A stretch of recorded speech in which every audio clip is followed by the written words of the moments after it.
Welcome to Backroom Breakdown with Maura, your analysis of local, state, and federal politics.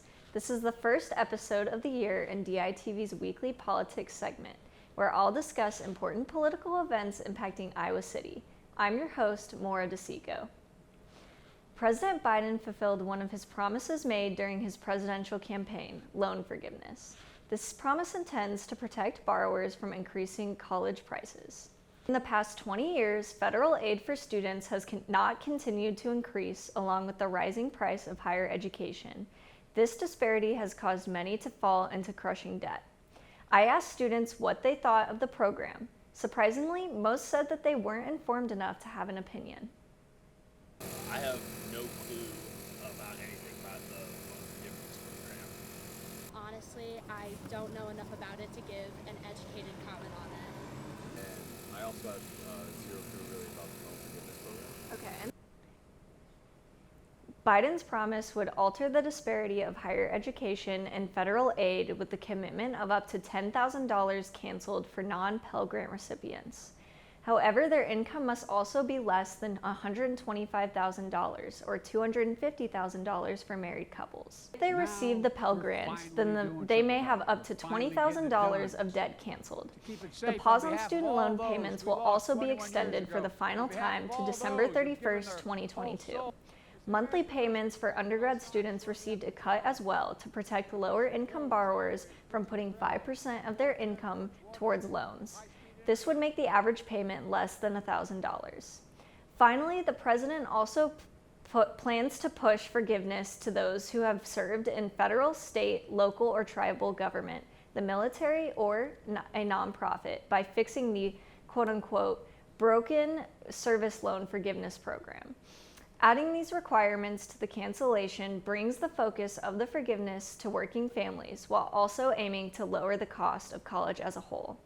Some students saw the impact that this would have. My thoughts on Biden's forgiveness plan is I think it's good for the fact that it's helping a lot of families in the past who have been struggling with their loans. But for Biden's loan forgiveness, I don't know too much about it. From what I've heard, it sounds like he's on the right track. Students also felt that the plan could do more. Could be doing a little more. But I do think that the one thing that could benefit it the most is actually allowing current generation families that have students in college right now who are loaning a crap ton of money to actually have that help too, because a lot of students right now, especially going through the pandemic, would really use that help. On the other side of the university, the Office of Student Financial Aid responded warmly to the news that Biden planned to forgive loans and work to lower the cost of higher education.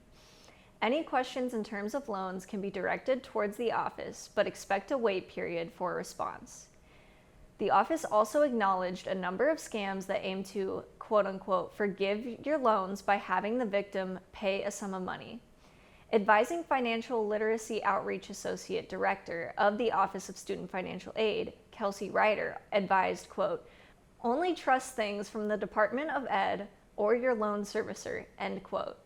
In addition to getting the university's take, Governor Reynolds signed a letter with 21 other governors opposing President Biden's student debt relief.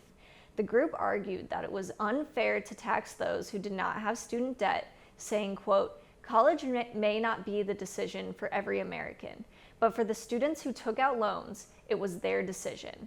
Able adults and willing borrowers who knowingly agreed to the terms of the loan and consented to taking on debt in exchange for classes, end quote.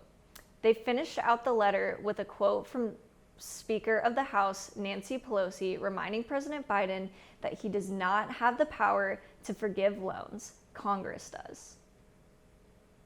Thanks for tuning in to Backroom Breakdown with Maura. I'll be back next time with the latest political news affecting Iowa City, Iowa, and the USA. I'm Maura DeSico. Have a great day.